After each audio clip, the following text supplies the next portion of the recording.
Enggak Pak, maksudnya kan gini, di air bawah tanah ini pasti kan beda daerah, kulturnya kan pasti berbeda. Nah makanya yang kita tanyakan tadi, ya kami membayang-bayangkan itu mungkin diolah air itu. Ya mungkin bayang-bayangan kami, bayangan-bayangan aku.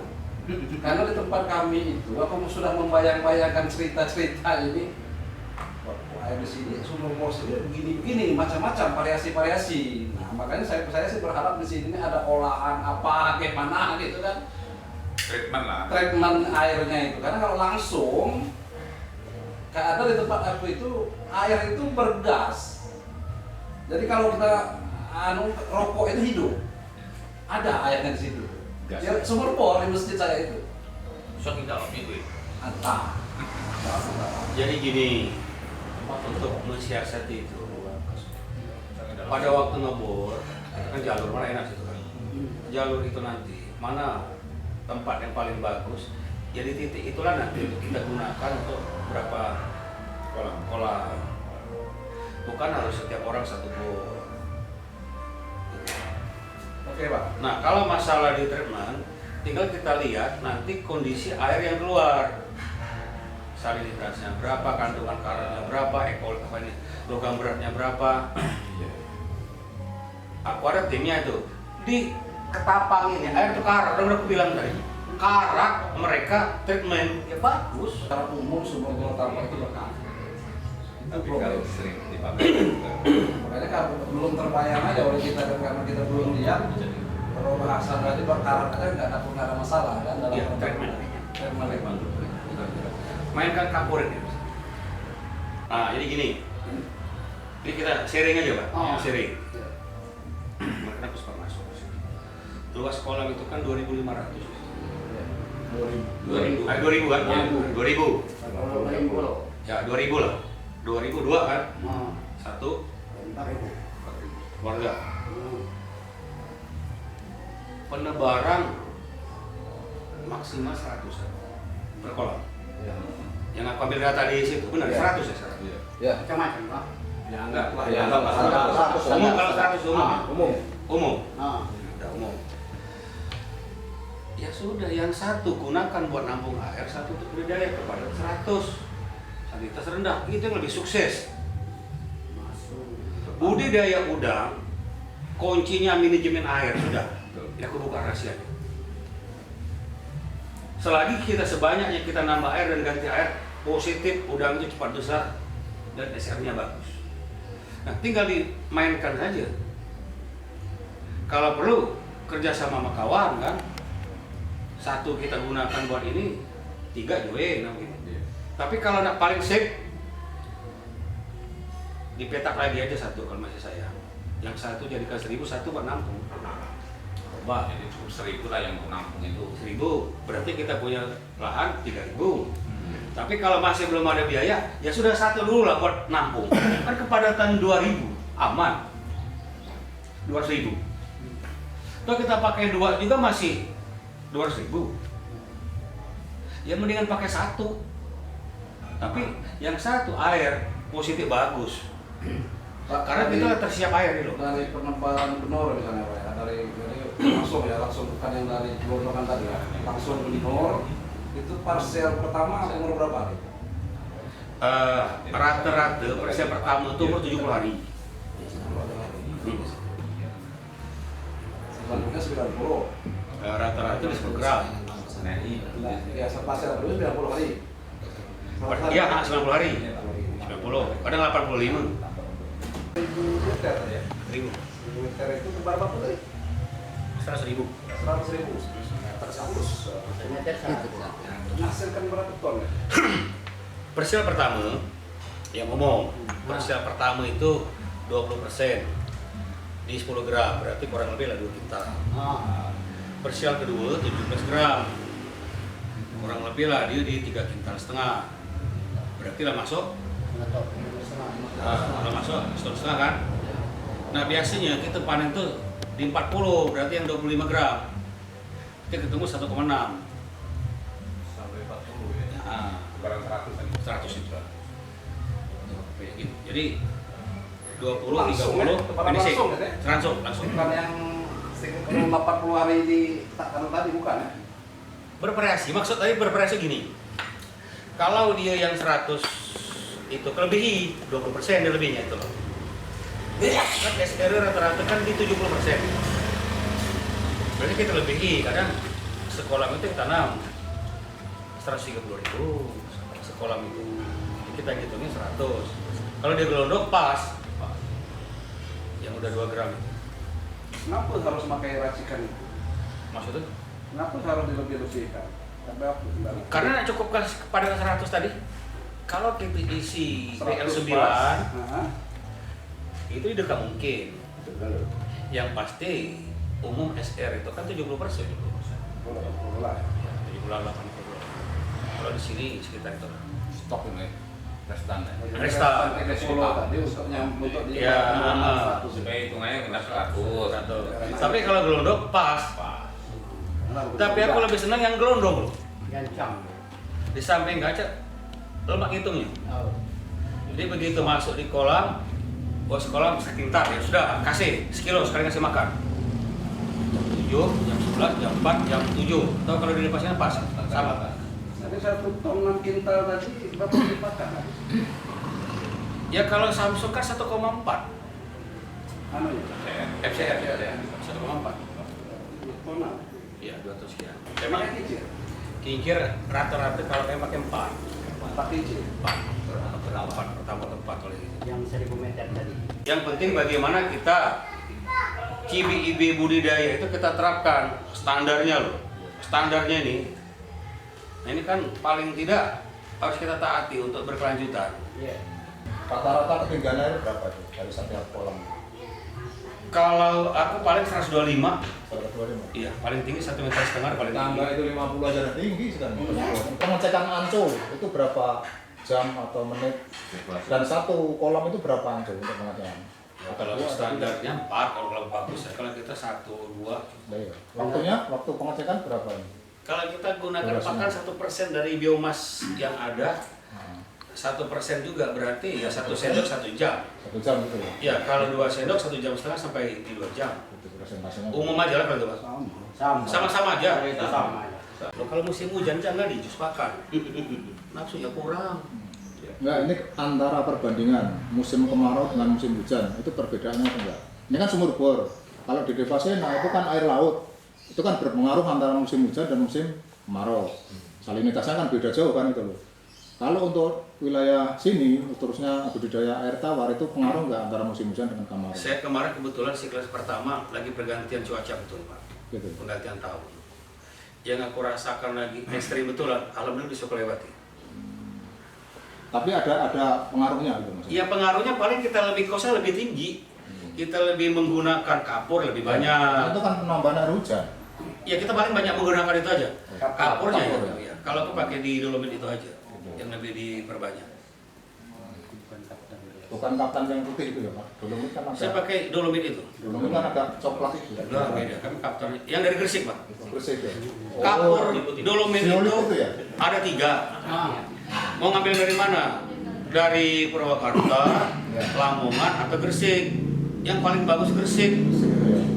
Untuk pakan sendiri itu kan Samsung. Ada nggak campuran misalnya ikan asin, kalau ditambah kan ada bungkel dan sebagainya. Kami kan. Nggak ada ya. Murni. Kami ini Pak kan yang masih aneh lah ya, walaupun udah sebenarnya udah rame lah di medsos ya cerita tentang budidaya tawar ini kan udah rame. Cuman kan kita belum melihat real, belum melihat beneran. Nah, jadi yang masih lagi dalam angan-angan itu kayak tadi contohnya ya. Arti kan tawar ini pasti yang kurang itu kan ada material kayak kaptan itu yang harus diperkuat. Dolomit itu. Gresik. Jadi itu perlu berapa banyak itu dalam tebaran 100.000 itu dolomit sampai di tekan ini? Ini Per hektar berapa tonasenya aja enak hitungnya gitu. kalau aku rata-rata persiapan 1 pon. Aturan dalam 1 hektar. Atau 1 ton per meter. Per meter. Oh, Awalnya itu kalau mau standar bagus, tapi kadang-kadang pakai di setengah udah bagus. Karena gini juga Pak, lain tanah, tekstur tanah, lain ini lain. Yang aku pakai tapi di sini ya, yang mungkin karena kalsium, mineral, dan salinitas pas, jadi aku pakai dikit juga bagus, yang banyak juga bagus. Makanya agak bingung Pak kalau di sini karena ada kolam itu udah riset, ada nanti air itu kalau secara logika udah nggak hidup lagi, udah bisa kita lihat keruh air itu. Karena aku nggak pakai full karpet, cuma dindingnya keliling karpet. Oh, ini karpetnya. Dinding karpet. Jadi gini, boleh dikatakan aku ini memberikan edukasi ke masyarakat Lampung ini semurah mungkin. Yang full karpet, yang HDPX ada, yang Musa ada, agar masyarakat itu udah coba dulu lah. Dari segi kolam atas, kolam tanah, seperempat, setengah, ada semua. Ternyata aku simpulkan, manajemen pakan, manajemen air, udah itu aja intinya. Hasil akhirnya. Untuk air ini untuk kecerahannya ada aturan tersendiri atau sama dengan di Pasina misalnya sebagai air tawar ini kecerahannya atau warna airnya dan sebagainya. Jadi gini Pak, saya ini udah berapa kali juga pakai tendensi. Kalau ikutan dari tendensi memang kecerahan, kita mereka atur kan. Tapi karena saya udah coba beberapa kolam yang lolos saja begini-begini, sama aja, ya udah pakai sama aja lah. Jadi kita sekarang ini, sama aja ya. jadi kita sekarang ini bicaranya bagaimana kos kita rendah. Lo kalau mau ngikutin CV, stres kita. Bahan ini, PS ini, minal don segala macam, baru ikutin semua. Tetapi di ending akhir sama. Hasil. Sementara ini Pak Haji punya pembangunan sendiri. Sudah Sudah. Berapa ini Pak? Kapasitas? 11 juta. 11 juta ya? Iya. Tapi kawan-kawan bisa kita inikan semua nanti ke depan bisa kita rekrut. Ya. Aku kepengen satu gini Pak, standar yang kita keluarkan ini betul-betul standar SOP yang F1 agar di petani itu tidak terkendala lagi SR-nya itu. Kita tambah lagi bisa Pak, karena gini, yang namanya pembenuran itu, apalagi di wilayah kita sini, nggak sulit. Itu bibit benur itu sama dengan yang umumnya atau itu tersendiri? Karena ini kan untuk air tawar ya, untuk tawar. Kalau di Pasina kan air asin. Bibitnya sendiri atau noplingnya sendiri itu memang secara umum bebas atau memang ada tersendiri yang untuk air tawar? Sementara Pak Nofri itu F1 yang kita pinta dari sekuat ke 1. Nah, begitu dia dari MPL ke PL itu, biasa kami itu PL 4 itu kita turunkan. Dari 4 tapi. Berarti kan aklimatisasi. Ya, turun. Aslinya kan air asin berarti. Sama, iya. Air Itu semua. Jadi berapa harga benur itu? Mana? Yang benur tawar itu berapa harganya? Kalau ekor. yang 0, Yang 0, 0,5 lah, 0 sampai 5 lah. kalau bicara 0, kalau yang 0, kawan-kawan yang keluarkan rombongan si Supian itu mereka di 60 kalau yang 0 Per ekor. per ekor. PL Kalau yang 5, 9. ya kalau yang 5 itu di 40. Ya, Itu 40. di sana. Biasanya kami antar ke lokasi. Oh, Tapi harganya udah nyampe lokasi. udah nyampe di lokasi. Tidak. Sinergitas ini kan kita satu merangkai ini bagaimana usaha kita ini berkelanjutan. Kami akan mempatenkan kualitas karena ini aku pakai sendiri. Kalau kawan-kawan juga ada yang mau, ya pelan-pelan kita bakal perluas lagi. Maka saya ngajak kemitraan di wilayah sana itu paling tidak, kalau memang ada minat, kami kan bisa perluas. selama ini udah ada belum yang itu kan konsumsi sendiri yang keluar dari yang diproduksi? Banyak Pak. Misalnya ke orang lain maksudnya? Iya banyak, mitra kita banyak. Tapi mereka lebih sukanya yang udah digelondong di sini. Ambil dari sini itu 5. Iya, sekitar 5. 5 itu udah normal, udah yakin lah 5 itu. 5 itu kita masukkan di 3, di 2 itu mampu. Sebenarnya rahasianya cuma satu Pak. Rahasianya itu air tawar itu bisa manis saja udah. Kalau selama ini yang masuk itu salinitas terendah itu 10. Tertinggi itu 22. 22 itu kan yang dari PLK. Kalau yang benar-benar kayak yang lain itu antara 10 sampai 18 di bawah itu. Yang saya alami, kalau bicara kita nanti pengen yang tawar, yang penting air itu bisa manis. Itu aja. Bagaimana Itu caranya? manis keluar apa manis olahan? Manis olahan. lapangan. Tamu lasis banyak-banyak. Betul. Iya. Iya. Regen lasis. Udah pakai itu aja. Mudah. Udah itu aja rumus. Pasar di mana-mana hidup aja udang itu. Mau dia tawar.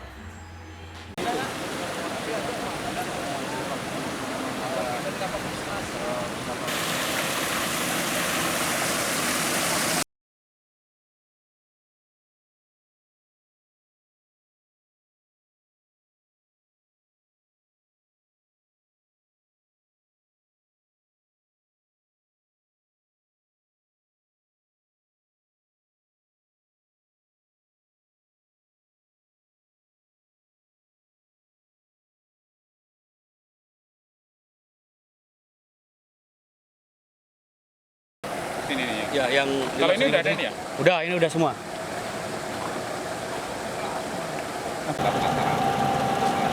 Dan ini airnya kan murni air tawar ini kan? Tawar Pak. Nggak ada suplai air asin kan? Nggak ada. Tapi agak asin ya, agak kayak. Jadi, secara kebetulan ada beberapa titik yang salinitasnya 4/5. Itu yang kita gunakan untuk pertama benur datang. Oh gitu. Jadi benur pertama datang, itu kita adaptasikan dulu di salinitas 4/5. Baru kita genjot tawar. Yang tawar itu dari mana? Bor itu, bor yang lain. Ada bor yang khusus tawar, ini kita lihat yang di ujung. 15 hari dia udah satu. Satu salinitas kita bagikan ke yang tawar-tawar. Gitu. Karena di sini kebanyakan airnya tawar. Jadi untuk kita bikin tawar murni, kita gunakan dulu dari yang salinitas 5. Tawarkan, baru kita bagi ke tawar-tawar. Ke lokasi per 1000. Itu beberapa sumur ada yang asin berarti. Ada yang nasi. Itu kedalamannya berbeda nggak? Kurang lebih 60. 60 yang asin. Ya 60. Kalau yang tawar? Yang sama juga. Sama juga. Sama. Cuman mungkin uratnya kan ini kan urat bawahnya. Ada urat yang memang asin, pas ketemu asin, ada yang tawar. Iya. Tapi di sini rata-rata tawar. Tawar aslinya ya. Tawar. Tadi ini kok agak asin tadi yang Agak saya. asin. Kita lihat di sana yang buat sumur bor yang ini. Iya, Yang tawar. Yang tawar. Oke.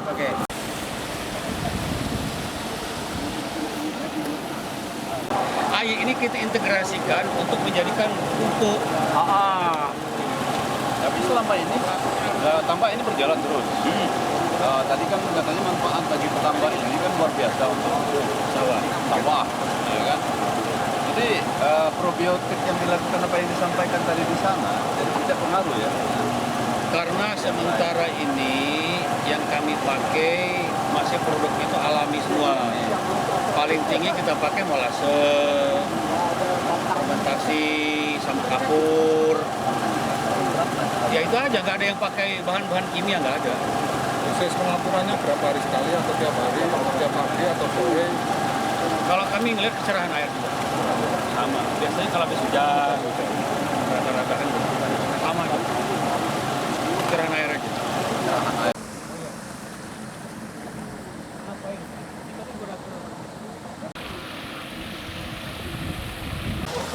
Porkon ya? Udah berapa lama di sini Pak Porkon? Hampir berapa? 9 bulan. 9 bulan. Dari tebaran berapa itu Pak? Itu 250.000. Yang 100.000 ini dikasih berapa kilo pakannya? Sekali pakan ya 10 kilo lah, 12 kilo lah. 12 kilo sekali pakan. Tahu di anconya 1 sendok. Ya, Nah, jadi 12 sendok. ya. 1 jam berapa jam habis? Nah, 1 jam, kalau 1 jam habis 1 sendok berarti 1 kilo. Kalau 4 sendok berarti 4 kilo. Ya, gitu. Berarti 1%. Ya, ya, 1%. Berapa kali Pak pakannya Pak? Ah, jam 7 ke jam 7 ya, jam 11, jam 11, jam 3. Jam 7, jam 11 siang, Ya. jam 3 sore, Ya, terus jam 7 lagi. jam Berarti 4 kali. 4 kali pakan. Pak ya? 4 kali. 4 kali ya? Pak, selain pakan, air, apa-apa yang diberikan ke dalam tambak ini? Kalau obat-obatan misalnya apa? Obat, kapur yang sering. Kalau Kapur? hujan itu dikasih kapur. Jadi pas persiapan mau tebar, kita persiapan air, berapa banyak kapur yang kita pakai di dalam tambak ini? satu petak ini? Sekitar 6 karungan lah. 6 karung pakan, 6 Ya. karung kaptan. Iya, ya, pakan yang 50 kiloan. Berarti sekitar 3 kintal ya. Iya, 3 kilo. Iya, 3 Itu kita mau persiapan air. Iya, ya, mau siapa Nah, terus setelah dia berjalan tebar, ya ditambah. berapa kali? Ya, dikasih lagi tiap sore. Berapa Tapi banyak itu, Pak? nggak banyak, paling setengah karung gitu, Oke. tiap sore gitu. Oke. Makasih Pak Iya, iya, atas sama-sama. informasinya. Ya, sama-sama. Sehat, semangat. Alhamdulillah. Oke, salam budidaya.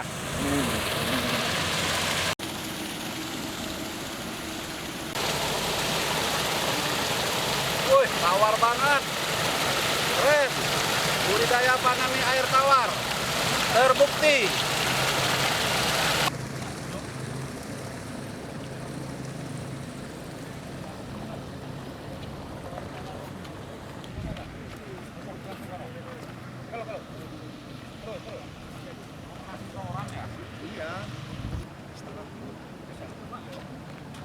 Masih di areal pertambakan budidaya air tawar.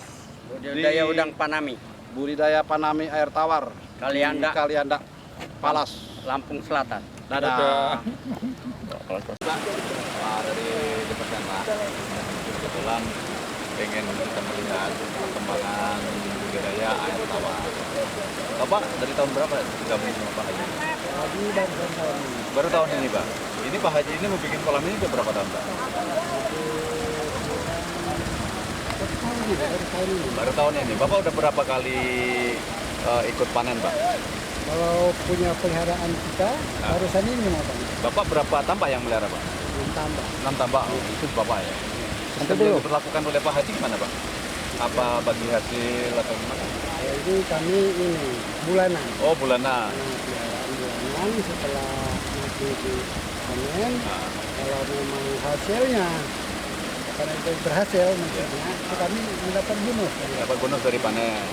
Dalam penebaran satu kolam ini 100 satu berapa itu Pak? Ini dalam satu kolam 100 lebih. 100 lebih ya? Ada yang 100.000? 110, iya 100.000. Kendala-kendala yang Bapak alami selama ini apa Pak? Karena ini menurut dari saya yang ini. Karena kalau diisi 100 ini kolam ukuran ini Pak, ini kebanyakan. Banyak Kak? Kebanyakan karena ini airnya aja nggak normal. Iya. Karena kebanyakan udangnya itu. Ini juga udah mau panen ini Pak. Oke, jadi kendala Pak, yang dimaksud kendala itu apa? Pernah kena virus, penyakit, ataupun pernah mengalami kegagalan tidak? Alhamdulillah kalau ini keluhan selama saya di sini cuman ada keluhannya bila mana kincir mati. Konfirmasi. Nah di kincir ini mati ini dalam arti katanya tidak kami ketahui sehingga udang itu ngambang. Oh, Nah karena di sini Pak ya kami petani aja belum ada persiapan sapam. belum ada. Nah sapamnya belum ada sehingga kadang-kadang kita ketiduran Pak ya.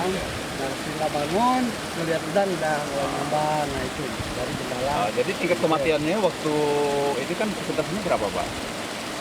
Kalau masalah kematiannya itu Pak paling nggak sampai 10%. Hanya 10% Pak ya. Oh, jadi banyak yang keberhasilannya walaupun tapi kendala-kendala seperti virus penyakit itu nggak ada Pak?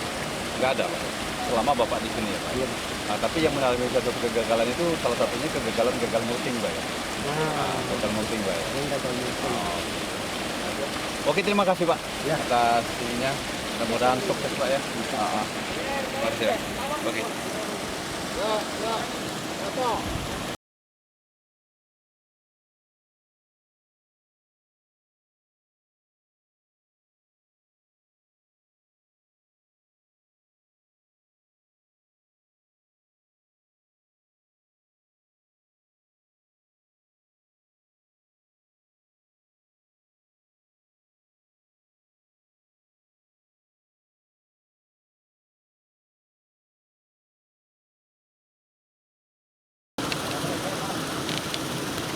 Ini sumur bor yang dibuat oleh pengusaha tambak udang Panami air payau.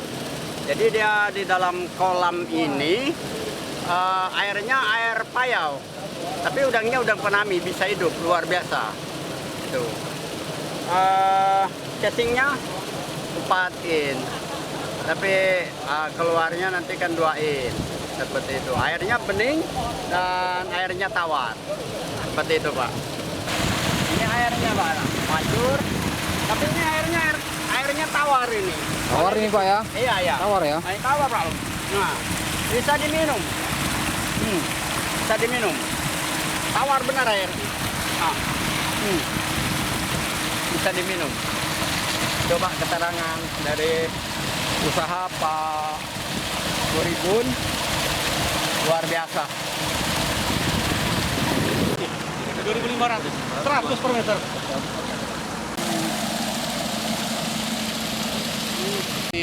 Awalnya Pak, dia udah 5 kali panen. Awalnya saya ngeratain bekas kolam patin jadiin sawah. Samain ke sini, dia punya kolam ini. Saya tanya, bisa dapat 50 juta sekitar sekali panen. Tertanya, itu? Iya, untungnya. Ceng, kataku udah berapa kali panen kamu kata? Udah 5 kali Bang Haji. Akhirnya Panami, air tawar. Akhirnya ya karena jiwa kita budidaya kan. Dapat 50 Aku gali juta lagi sawah. sekali panen. Tadi ini udah jadi sawah. Sawah udah. Bagus ikhlas. 50 juta.